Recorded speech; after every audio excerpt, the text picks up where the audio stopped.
que le dé la palabra a José Luis Centella, secretario general del Partido Comunista de España. José Luis, son tuyos.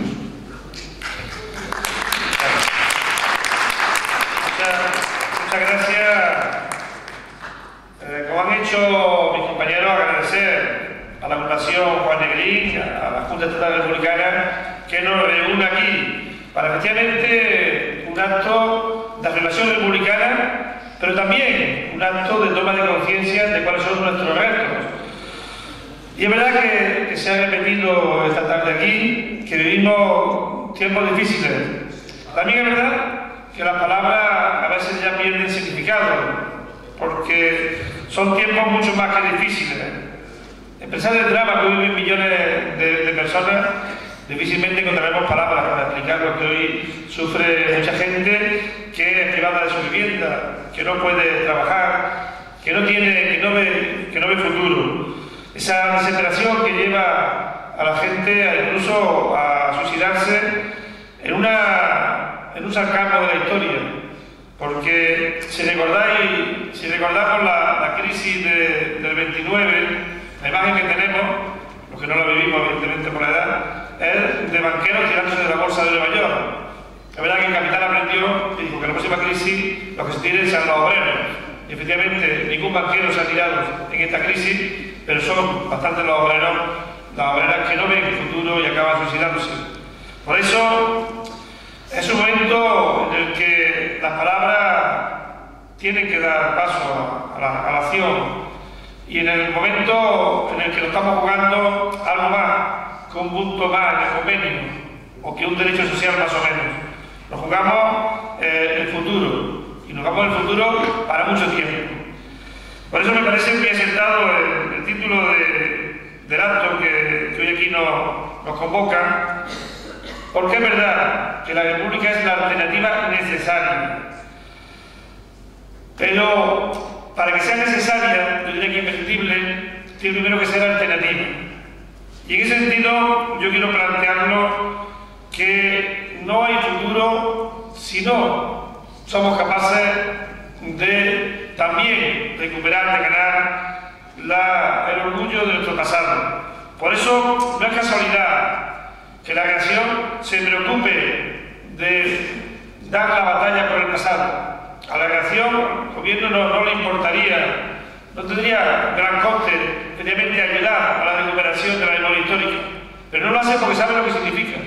Porque saben que mantener en este estado al dictador en un gran monumento, mientras hay cientos de miles de personas todavía enterradas en la cuneta, tiene un gran significado histórico.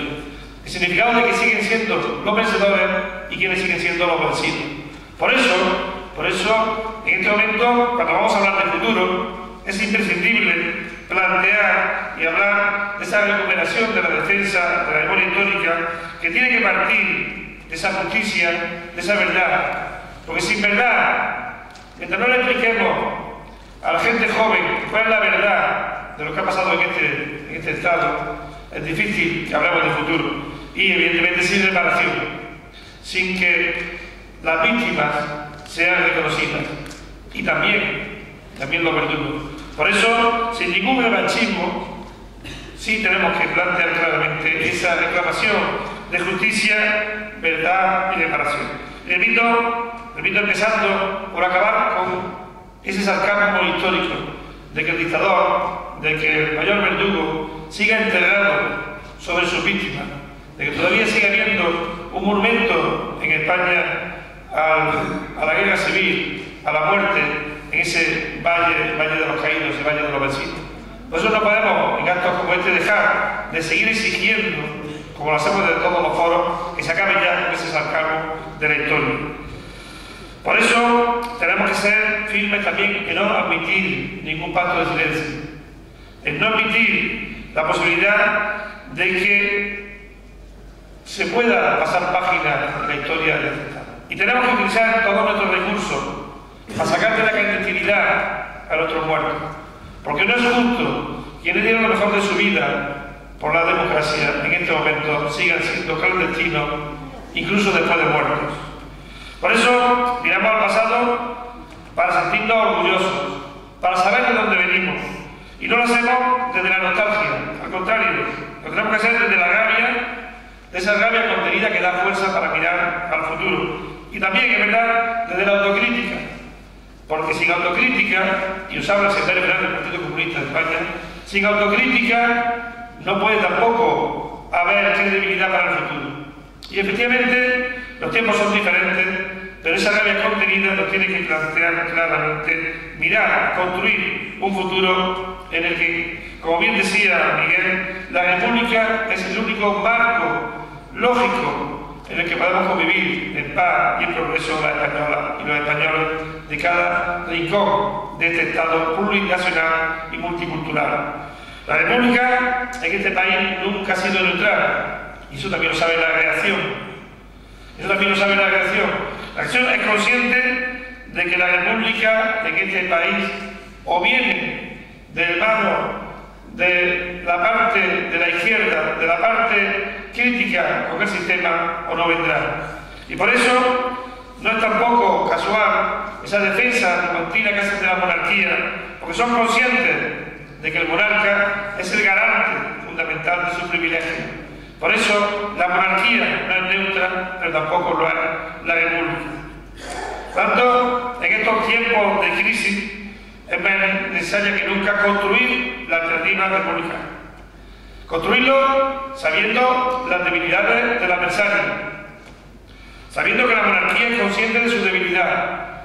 Por ello, solamente se mantiene desde el miedo, desde el engaño de quienes tratan de situar al monarca como el máximo defensor de la democracia, inventándose incluso toda una leyenda en torno a un día de febrero ya lejano, que mantienen periódicamente para intentar convencer a las nuevas generaciones de que efectivamente los espacios de libertad más o menos pequeños y reducidos que podemos disfrutar se los debemos al señor que vive en el Palacio del Rey. Por lo tanto, desde ese engaño y también desde ese miedo de la monarquía o el caos, no hay argumento en defensa de la monarquía que no sea que el engaño o el miedo.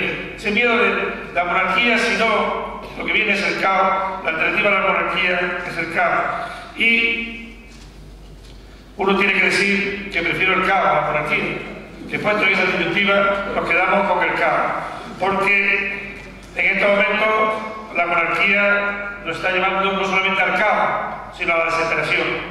Pero además, la única estabilidad que garantiza esta monarquía es la estabilidad de los poderosos, es la estabilidad del sistema que no solamente se beneficia un pequeño número, sino que está consiguiendo acabar con luchas de años que pueden pasar a la historia si no somos capaces de revelarnos. Por eso no quieren someter a referéndum la monarquía. Había un pequeño cómic de hace tiempo donde venía la Constitución Española del 78 y al lado venía, con estos regalos que te dan de los coleccionables, venía el rey. Es decir, que te vendieron una Constitución más o menos democrática y te regalaron como adosado la figura del rey. ¿Qué ha ocurrido?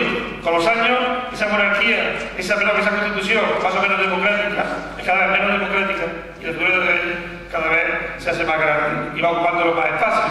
Por eso hay que ser conscientes de que el enemigo, el adversario que tenemos enfrente, tiene su debilidad. Pero también hay que situar aquí cuáles son nuestras debilidades. Ya lo han hecho los compañeros. Y hay que aceptarlas con naturalidad. Porque construir alternativas también hay que ser conscientes de cuáles son nuestras debilidades. Yo quiero plantear una, y es la necesidad de que para construir la República hace falta republicanos. De que es fundamental que la República se base en republicanos. Quizás uno de los problemas del 31 es que se consiguió la República, pero no dio tiempo a consolidar el concepto de republicano. El concepto de republicano que para mí tiene una base fundamental en el concepto de ciudadano y ciudadana, y no de súbdito. De ciudadano y ciudadana y no de consumidor. Porque en este sistema que nos están construyendo en silencio, distintos si quieren de lo que son consumidores. Y uno puede comprar un refresco en función de la televisión o puede comprar un partido político. Y las campañas electorales son más pasarelas de dirigentes, exposiciones de estas que se hacen de productos para que uno compre uno u otro, que tiene que ser un debate político. Por eso recuperar el concepto de ciudadano, hacer que la persona, que el ser humano, que el hombre, que la mujer pueda decidir y ser depositario de derechos y de deberes es algo fundamental para construir la República. Eso significa, ni más ni menos, ser consciente de la batalla de las ideas, de la batalla de dar conciencia a la gente de su propio valor, de que el ser humano sea capaz de ser consciente de la fuerza que tiene, de rebelarse, de no darse por vencido, porque, igual que he dicho, la debilidad del adversario, su fortaleza es que no se entreguemos, que asumamos la derrota. Por eso es importante construir la rebelión democrática, una rebelión frente al intento de implantar la dictadura de los mercados, porque quieren dominar, están intentando dominar no ya las instituciones, que las tienen dominadas. Hoy los parlamentos sirven más o menos para decidir dónde fumamos o si hay toros o no hay toros, pero realmente las decisiones importantes no se toman en los parlamentos. Lo hemos denunciado este año y hay que repetirlo en cada acto público. Nuestro grupo parlamentario ha presentado enmiendas a los presupuestos. O bien, 120 enmiendas ni siquiera se pueden discutir porque están en contra del artículo 135 que impiden saltarse el déficit. Ni siquiera se pueden discutir las enmiendas. Es decir, ni siquiera se puede discutir en el Parlamento sobre los presupuestos. No ya que no las tumben, no ya que voten que no, que eso es algo que tienen que asegurar. Y ni siquiera se tramita. La mesa del Parlamento te la devuelve porque están en contra de la estabilidad presupuestaria del artículo 135. Es decir, un Parlamento que hoy está vaciado de contenido. Pero eso, que lo tienen ganado, no es lo peor. Lo peor es que ganan la mente de la gente. Lo peor es que dominan al ser humano. Y esa es la batalla que tiene que dar. La República lo tuvo claro, solamente. La Segunda República lo tuvo claro, solamente le faltó tiempo. Por eso tenía claro que la batalla cultural era fundamental y imprescindible. Por eso la Segunda República se planteó claramente devolver la cultura al pueblo.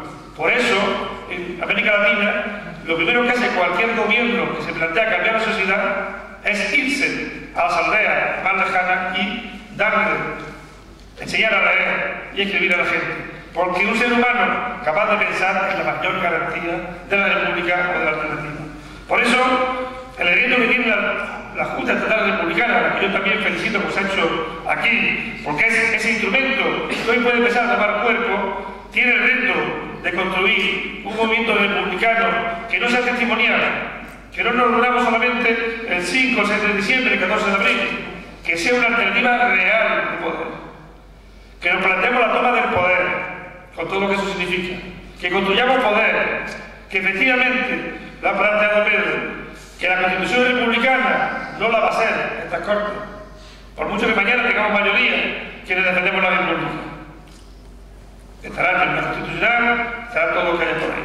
Por lo tanto, hay que ganar la batalla de la alternativa clara y contundente. Por eso, una alternativa social, una alternativa económica, cultural, pacifista, ese artículo de la República que plantea claramente que el Estado español no considera la guerra como instrumento de política internacional, ¿qué valor tendría hoy en este siglo XXI, donde la OTAN, esa maquinaria de matar, está llevando a la destrucción desde la base de Rota o de Morón a países, a personas que nada tienen que temer, que nada tendrían que temer de nosotros? Por eso, esa alternativa republicana tiene que tener una constitución, evidentemente. Una constitución que no sea un ejercicio teórico, ni tampoco un acto idealista, que nos reunamos aquí y elaboremos una constitución. Tiene que ser un proceso de acumular fuerza. Por eso es verdad lo que se ha dicho esta tarde aquí. Este acto tiene que ser importante en la medida de que cada uno de vosotros y de vosotras seáis activistas republicanos y vayamos acumulando fuerza en la lucha por la sanidad, por la educación, en la lucha frente a los recortes y también en la construcción de un modelo de relaciones sociales que permita realmente que la persona pueda realizarse como tal. Por eso hay que plantearse la base de la democracia participativa. Hay que construir democracia participativa allí donde estemos. No esperar a que la construyan en el Parlamento, ni siquiera en el Ayuntamiento. Hay que construir espacios de encuentro de los republicanos donde vayamos construyendo esa alternativa. Por eso, en este acto que yo creo que tiene la importancia de ser capaz de diferenciar que hoy la República no es un elemento más en los programas electorales, que hoy la República toma cuerpo, en medida que hay fuerzas políticas que estamos dando la batalla para construir una alternativa real de poder. En ese momento la República toma fuerza y en ese momento también la ciudadanía cada vez desmonta más el mito del monarca, cada vez desmonta más y cada vez lo sitúa como uno de los elementos culpables de la crisis. No solamente porque efectivamente defiende lo suyo. Es normal que en este momento el monarca esté por favorecer la especulación, si él es uno de los mayores que se ha beneficiado en este país de lo que ha sido la burbuja inmobiliaria. Y son datos que están publicados, que no van a significar nada más que reconocer la realidad. Por lo tanto, es evidente que desde esa realidad hay que plantear esa alternativa. Desde esa realidad hay que plantear la necesidad de que este acto sea un acto más de acumulación de fuerza. Por eso, cuando uno se muestra orgulloso de la historia republicana de este país, cuando uno se muestra orgulloso de ser parte de ese movimiento republicano, pues tiene que ser también con el convencimiento de que vamos a trabajar todos y todas unidos en una lucha que no es fácil, que no va a ser nada fácil, pero yo estoy convencido de que más pronto que tarde vamos a ir ganando espacio, que sumamos unos a otros, nos hagan plantear realmente que mucho más pronto que tarde la República sea una realidad en este Estado español. Una realidad, eso sí, multicultural, plurinacional, donde quepa todo el mundo, donde todo el mundo tenga su espacio.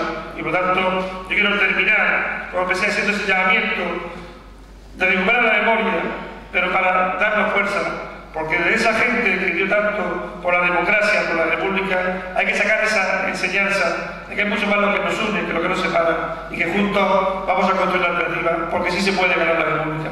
¡Viva la república! ¡Viva!